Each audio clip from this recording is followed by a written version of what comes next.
BA third semester के विद्यार्थियों जिन्होंने बीए थर्ड सेमेस्टर में एंसिलरी दीनदयाल उपाध्याय को लिया है, उनमें मैं कुछ चैप्टर्स के वीडियो आपको पिछले दिनों डाल दिया था। मैंने करीब 8-9 वीडियो और मुझे डालने हैं,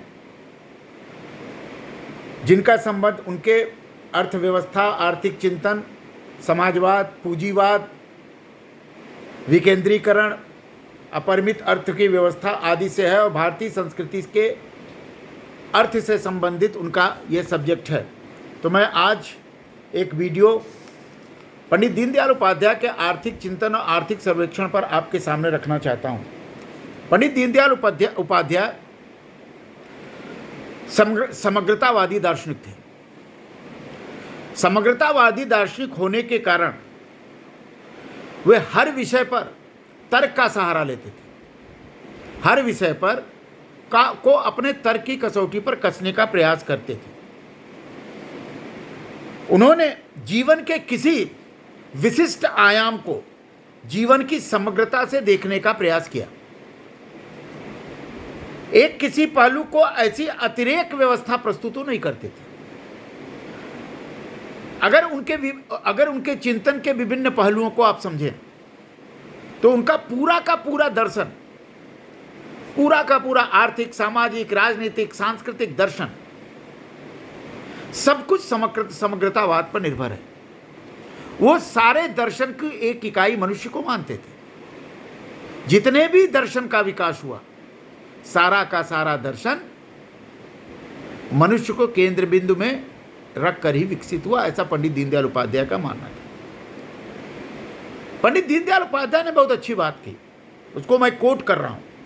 भारतीय जनसंघ के पास एक स्पष्ट आर्थिक कार्यक्रम है, किंतु उसका स्थान दूसरे संपूर्ण कार्यक्रम में उतना ही है जितना भारतीय संस्कृति में अर्थ का है। अब वे भारतीय संस्कृति में अर्थ की भूमिका, इकोनॉमिक्स की भूमिका को खोजने का प्रयास करते थे। पाश्चात्य संस्कृति भौतिकवादी है और भौतिकवादी होने के कारण पाश्चात्य की संस्कृति अर्थ प्रधान है।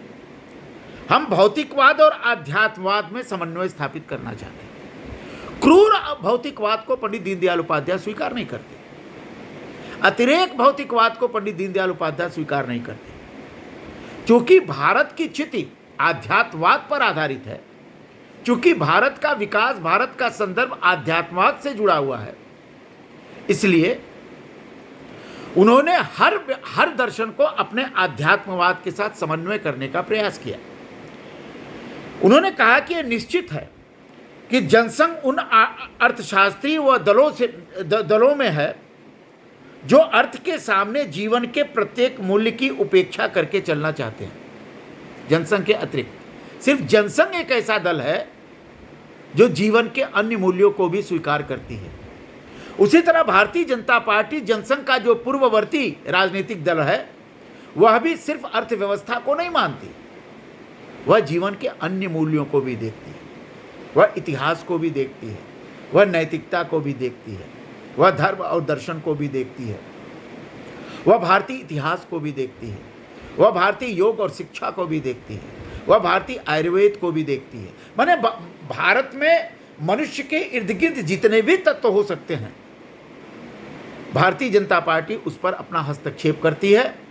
इसलिए राम जन्मभूमि के मंदिर निर्माण में उसका योगदान था, लेकिन साथ ही साथ वह अर्थव्यवस्था को भी सुदृढ़ करने पर बल देती है।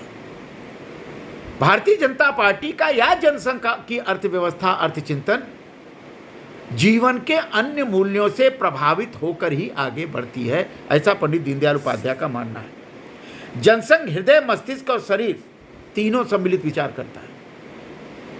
दीनदयाल जी कहते हैं कि अर्थव्यवस्था, अकेली अर्थव्यवस्था क्या करेंगे अर्थ लेके? जीवन ठीक न रहे, मस्तिष्क स्वस्थ न रहे, जीवन की हैप्पीनेस, उसकी खुशी सुरक्षित न रहे, तो अर्थ लेके क्या करेंगे? कोविड काल में अर्थ की क्या उपयोगिता थी? लाखों, करोड़ों, अरबों रुपए रखने वाले धनाढ्य व्यक्ति बैठे हुए थे, लेकिन वो कोरोना से नहीं लड़ सके। सारा धन का उनका रखा रह गया, जिनको मरना था वो मरी गए। पंडित दीनदयाल उपाध्याय मानते हैं और भारत ने, वर्तमान भारत ने भी, 21वीं शताब्दी के भारत में भी आप देखिए, कोविड काल में सरकार ने क्या किया? थाली बजाई, ताली बजवाई, दीप जलवाया, मोबाइल की लाइट जलवाया, मुफ्त अनाज बांटा, कोविड इंजेक्शन लगवाया, मास्क में आत्मनिर्भर बनाया, वेंटिलेटर में आत्मनिर्भर बनाया, ऑक्सीजन में ये सारे अर्थव्यवस्था से जुड़े हुए तत्व हैं। ये सरकार का काम, जो आधुनिक भौतिकवादी सरकार है, ये काम नहीं करती। लेकिन जनसंघ की पूर्ववर्ती भाजपा जनसंघ की पूर्ववर्ती जनसंघ भाजपा का पूर्ववर्ती संगठन है और भाजपा जनसंघ का पश्चातवादी दल है, इसलिए इनका बातों पर ध्यान करता है। इसी कारण से कुछ लोग जनसंघ पर यह आरोप लगाते हैं कि जनसंघ आध्यात्मिकता की उपेक्षा करता है, महर्षि अरविंद आदि पुरुषों की भाषा नहीं बोल पाते। हम दोनों प्रकार के आरोपों का स्वागत करते हैं, दीनदयाल जी कहते हैं, और इतना ही कहना चाहते हैं कि अर्थ समाज की धारणा के लिए आवश्यक है, जितने मात्र से व्यक्ति अपना भरण पोषण कर सके और अन्य श्रेष्ठ मूल्यों की प्राप्ति के लिए प्रयास कर सके। अर्थ की उपयोगिता अन्य श्रेष्ठ मूल्यों को प्राप्त करने में होनी चाहिए। और इसीलिए जनसंघ और भारतीय जनता पार्टी दोनों ने अर्थ के अतिरिक्त भी अनेक कार्यक्रम देश के लिए दिए। अपने जो अर्थव्यवस्था का चिंतन पंडित दीनदयाल का उपाध्याय का है, उसमें उन्होंने एक किताब लिखी। वो किताब का नाम है भारतीय अर्थनीति, विकास की एक दिशा। ये किताब उनकी महत्वपूर्ण किताब है। पुस्तक में अर्थनीति की विवेचना करते हुए उन्होंने अपने एकात्म मानव के अर्थायाम की व्याख्या करने का प्रयास किया। अर्थायाम, पंडित दीनदयाल उपाध्याय का आर्थिक चिंतन अर्थायाम के माध्यम से समझ सकते हैं, और उन्होंने अर्थायाम की व्याख्या की है। और अर्थायाम के परिभाषा में उन्होंने क्या कहा? यह कहा कि समाज से अर्थ के प्रभाव व अभाव दोनों को मिटाकर, समाज से अर्थ के प्रभाव और अभाव दोनों को मिटाकर समुचित व्यवस्था करने को अर्थायाम कहते हैं। माने समाज के अर्थ का प्रभाव भी होना चाहिए और अर्थ का अभाव भी होना चाहिए। अर्थहीन मानव नहीं चाहिए, अर्थयुक्त मानव चाहिए।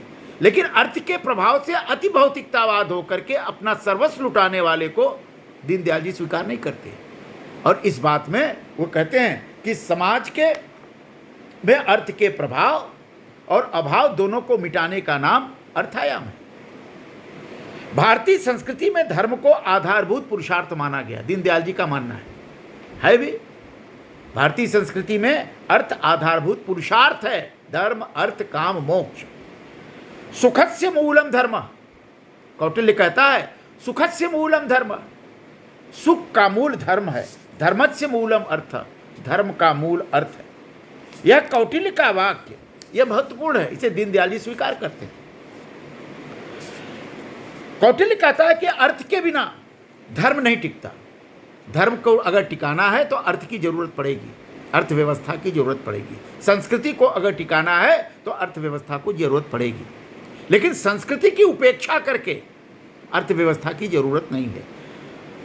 1953 में लिखे गए अपने प्रथम अर्थनीति के प्रलेख में उन्होंने बहुत महत्वपूर्ण बात कही। क्या कहा, इसको मैं आपको कोट करता हूं। हम जानते हैं कि भारतीय ढंग सदा से ही धर्म का ढंग रहा है। भारतीय धर्म सदा से भारतीयों का धर्म रहा। छठ पूजा हो रही है, लाखों करोड़ों लोग छठ पूजा में लगे हुए हैं, लेकिन छठ पूजा में जो सामग्री लगती है उसके लिए तो अर्थव्यवस्था चलेगी, उसके लिए अर्थ चाहिए। और इस छठ पूजा से दूसरे अर्थव्यवस्था का निर्माण भी होता है, बिक्री भी होती है, रोजगार भी मिलता है। तो मेले, त्योहार और महापर्व, ये सब अर्थव्यवस्था के निर्माण के भी कारक हैं और आध्यात्मिकता के भी कारक हैं। पंडित दीनदयाल उपाध्याय धर्म को मजहब नहीं मानते। धर्म एक विराट है, विकास है, व्यापक है, वह मजहब नहीं है, संप्रदाय नहीं है। धर्म इस ढंग पर ही आर्थिक नवनिर्माण के लिए नक्शे को तैयार करता है। धर्म क्या करता है? आर्थिक व्यवस्था का निर्माण भी करता है, लोगों को रोजगार भी देता है, लोगों को सशक्त भी बनाता है, लोगों को अर्थमय भी बनाता है। धर्म की वेदों की व्याख्या हम अगर ले लें तो उसमें 12 लक्षण गिनाए गए हैं, जिसमें धर्म का आद्य लक्षण सबसे महत्वपूर्ण है, श्रमेण तपसा सृष्टा, और वह है श्रम। श्रमेण तपसा सृष्टा, अर्थव्यवस्था का मूल श्रम है। श्रम के बिना अर्थव्यवस्था नहीं चल सकती, निकम्मेपन से अर्थव्यवस्था नहीं चलेगी, कायराना व्यवहार से अर्थव्यवस्था नहीं चलेगी। श्रमेण तपसा सृष्टा, ये वेद कहता है। श्रम को धर्म का पहला लक्षण बताया गया। श्रम धर्म है, धर्म का पहला लक्षण श्रम है, यह वेद कहता है। श्रम की महत्ता का ज्ञान मार्स और एंजिल्स के जन्म तक रुका नहीं रहा। सिर्फ मार्स और एंजिल्स से नहीं श्रम को पहचाना, ऐसा नहीं है। श्रम का महत्व वेद काल से चलता रहा। वह अति पुरातन में सहज अनुभूति से हमने मानवता को दिया था। भारत ने श्रम की महत्ता को पूरी मानवता को दिया। मार्स और एंजिल्स ने नहीं दिया, भारत ने दिया। मार्स और एंजिल्स ने भारत के श्रम सिद्धांत को अपने सिद्धांत में समेटने का काम किया। श्रम करना मनुष्य का मूलभूत कर्तव्य है।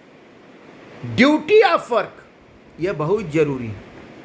ड्यूटी ऑफ वर्क, यह बहुत जरूरी है। अतः श्रम का अधिकार, राइट टू वर्क, मनुष्य का संवैधानिक अधिकार है।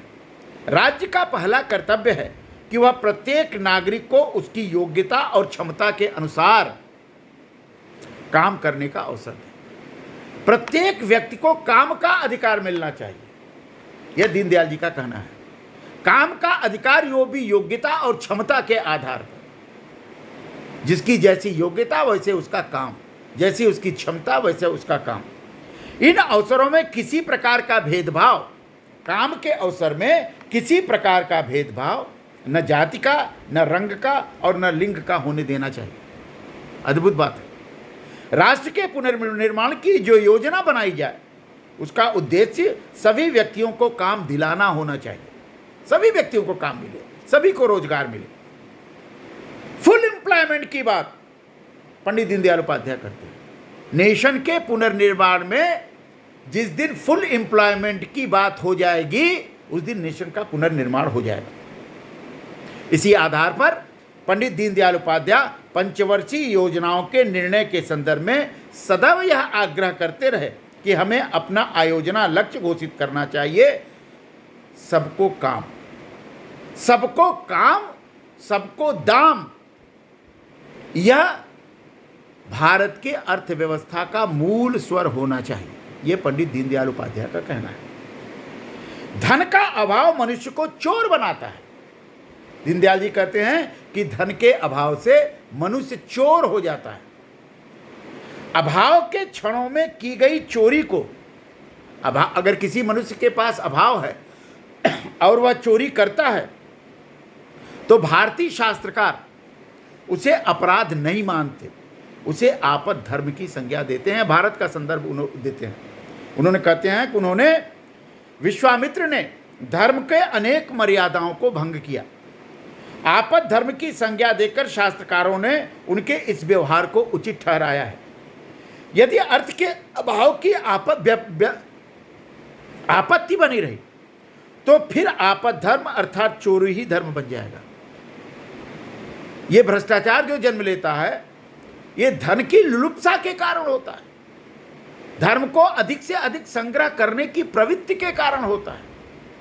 यह एक्शन पाप है, अपराध है।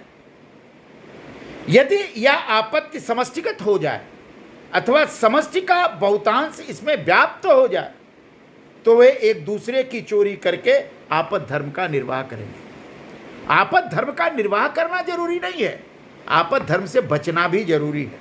अर्थात समाज में अर्थ का अभाव अथवा अभाव मूलक नियोजन समाज में अधर्म को धर्म बना देता है। क्या आप चाहते हैं कि अधर्म ही धर्म रहे, कि धर्म धर्म रहे?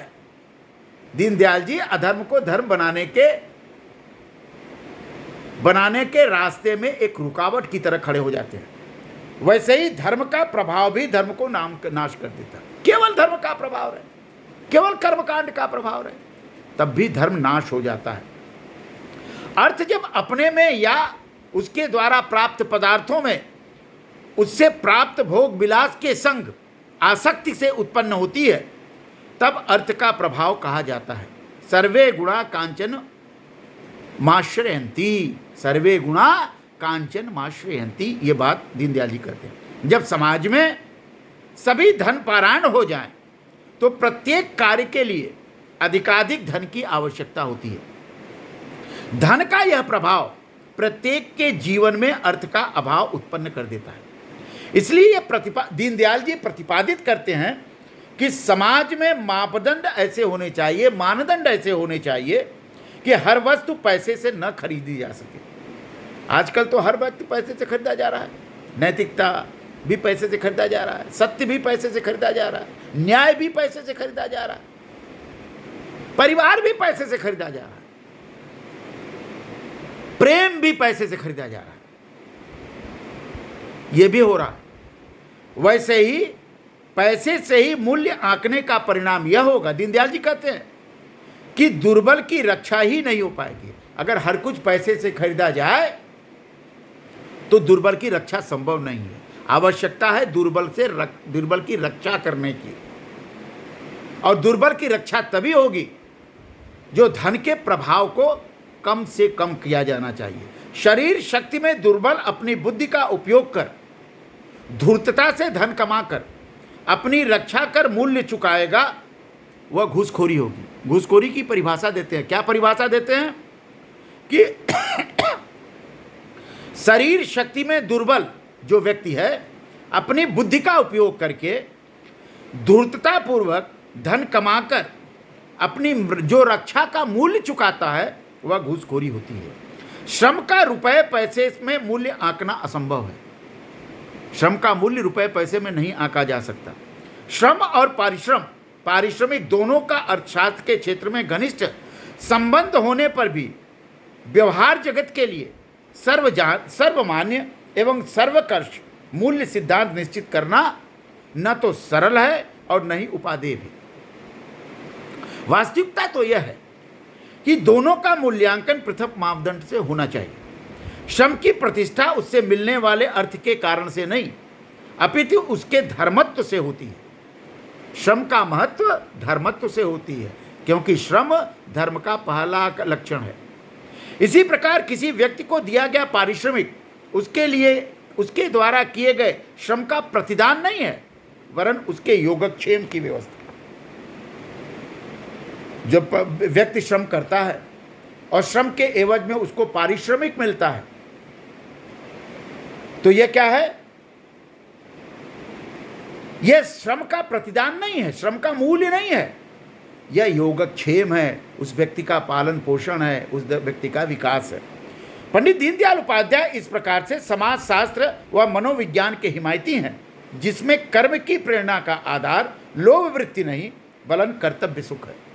कर्म का जो आधार है वह कर्तव्य का सुख है। कर्तव्य भी करना जरूरी है, बिना कर्तव्य के आप अधिकार की बात नहीं कर सकते, और जो बिना कर्तव्य के अधिकार की बात करता है वह घूसखोर है।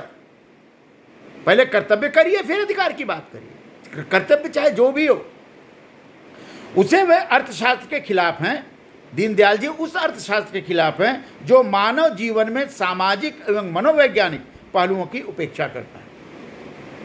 वह उस अर्थशास्त्र के खिलाफ है जो मानव जीवन में उसके मनोविज्ञान की और उसके सामाजिक संबंधों की, सामाजिक प्रवृत्तियों की उपेक्षा करके चलता है। दीनदयाल जी क्या कहते हैं कि व्यक्तियों की अबाध व असीम प्रतिस्पर्धा को न तो हम सामाजिक जीवन के का नियामक मान सकते हैं और न ही सुरक्षापूर्ण। असीम प्रतिस्पर्धा नहीं होनी चाहिए। यह मान्यता मात्स्य न्याय का प्रतिपादन करती है। असीम प्रतिस्पर्धा मात्स्य न्याय को पैदा करती है। मात्स्य न्याय का मतलब जैसे बड़ी मछली छोटी मछली को निगल जाती है, उसी तरह शक्तिशाली लोग निर्बलों को निगलने का प्रयास करते हैं। यह समाज में नहीं होना चाहिए। हमने इस न्याय को धर्म संगत नहीं माना। हमारे लिए, भारत के लिए मात्स्य न्याय कभी धर्म संगत नहीं है। मात्स्य न्याय, लेवियाथन, हाब्स ने मात्स्य न्याय की बात की है। राज्य की उत्पत्ति मात्स्य न्याय के परिणाम स्वरूप हाब्स ने माना है। समाज में मानव की कुछ स्वतंत्रताओं पर मर्यादा आवश्यक है। स्वतंत्रता मर्यादाहीन ना हो, स्वतंत्रता में मर्यादा युक्त स्वतंत्रता होनी चाहिए। अमर्यादित स्वतंत्रता घातक है। अनियंत्रित स्वतंत्रता केवल कल्पना की वस्तु है। हाँ, वह नियंत्रण जितना भी बाहरी होगा मानव को कष्टकारी होगा। शिक्षा और संस्कार, दर्शन और आदर्शवाद, व्यवहार में मनुष्य को आत्मनियंत्रण की बात दीनदयाल जी करते हैं। आत्मनियंत्रण जरूरी है। आत्मनियंत्रण अर्थव्यवस्था में भी, आत्मनियंत्रण शिक्षा में भी, आत्मनियंत्रण जीवन के हर पहलुओं में जरूरी है। अपनी ही गति से चलने वाला अर्थशास्त्र के हवाले समाज को नहीं दिया जा सकता। अर्थशास्त्र जिस गति से चलता है उस गति के हवाले अगर समाज को कर देंगे तो समाज में मात से न्याय आएगा। अर्थचक्र को समाजशास्त्र व धर्मशास्त्र के अनुकूल नियोजित करना आवश्यक है, दीनदयाल जी कहते हैं। अर्थशास्त्र को क्या करना चाहिए? समाजशास्त्र के आधार पर, मनोविज्ञान के आधार पर और धर्मशास्त्र के आधार पर उसको नियोजन करना आवश्यक है। इसलिए वे कहते हैं अपनी ही गति के बराबर गतिमान अर्थव्यवस्था असंभव है। उसे गति देने के लिए और बाद में भी कम से कम रुकावट के साथ सुचारू रूप से चलाते रहने के लिए व्यक्ति और समाज के जीवन की प्रेरणा का स्रोत अर्थ के अतिरिक्त कहीं अन्यत्र ढूंढना होगा। राष्ट्र की राजनीतिक महत्वाकांक्षाएं, व्यक्ति को सामाजिक प्रतिष्ठा की अभिलाषा, कुटुंब का प्रेम आदि अनेक प्रेरणाएं वांछित अर्थव्यवस्था को बनाने में और टिकाने में आवश्यक होगी। यह दीनदयाल उपाध्याय का वाक्य है। पंडित दीनदयाल उपाध्याय की मान्यता है कि उपभोगवाद, स्पर्धावाद, वर्ग संघर्ष, इन सबका आधार अनियंत्रित उपयोग है। मार्क्सवाद का विरोध करते हैं, वर्ग संघर्ष का विरोध करते हैं। पश्चिम में अधिकाधिक उपभोग के अपने पुराने सिद्धांत को ही चलने दिया। पश्चिम ने उपभोग के पुराने सिद्धांत को आगे चलाया और संशोधन की आवश्यकता नहीं समझी। वास्तविकता यह है कि अधिकाधिक उपभोग का सिद्धांत ही मनुष्य के दुखों का कारण है। उपभोग की लालसा यदि पूरी की जाए तो बढ़ती ही जाती है। वर्ग संघर्ष उसके ऊपर समूचा, वर्ग संघर्ष के ऊपर समूचा, वर्ग संघर्ष के ऊपर समूचा मार्क्सवाद खड़ा है। जितने मार्क्सवादी हैं वो संघर्ष पर आधारित हैं, शांति पर आधारित नहीं है, वर्ग संघर्ष करते हैं। ऐसे उपभोग के कारण ही उत्पन्न होता है। भारतीय मतवाद, भारतीय दर्शन में जब वर्ग संघर्ष का खंडन करता है, भारतीय दर्शन वर्ग संघर्ष का खंडन करता है, तब उसका तात्पर्य यही होता है कि उसने उपभोग को नियंत्रित कर लिया है तथा अधिकाधिक उपभोग की बजाय न्यूनतम उपभोग को आदर्श माना है। भारतीय चिंतन पद्धति, भारतीय जीवन न्यूनाधिक उपभोग को अच्छा मानता है। मनुष्य की प्राकृत भावनाओं का संस्कार करके उसने अधिकाधिक उत्पादन, समान वितरण तथा संयमित उपभोग की प्रवृत्ति पैदा करना ही आर्थिक क्षेत्र का सांस्कृतिक कार्य है। क्या क्या सांस्कृतिक कार्य है? अधिकाधिक उत्पादन हो, समान वितरण हो, सबको समान वितरण हो तथा उसका उपभोग संयमित हो। यही अर्थव्यवस्था का सांस्कृतिक पक्ष है। इसी को सांस्कृतिक अर्थशास्त्र भी कहते हैं। और इन तीनों का संतुलन ही भारतीय अर्थव्यवस्था, भारतीय चिंतन पद्धति का कारक होना चाहिए। इसके आगे हम कल आपको इसके आगे अपनी बात रखेंगे, अपना वीडियो देंगे।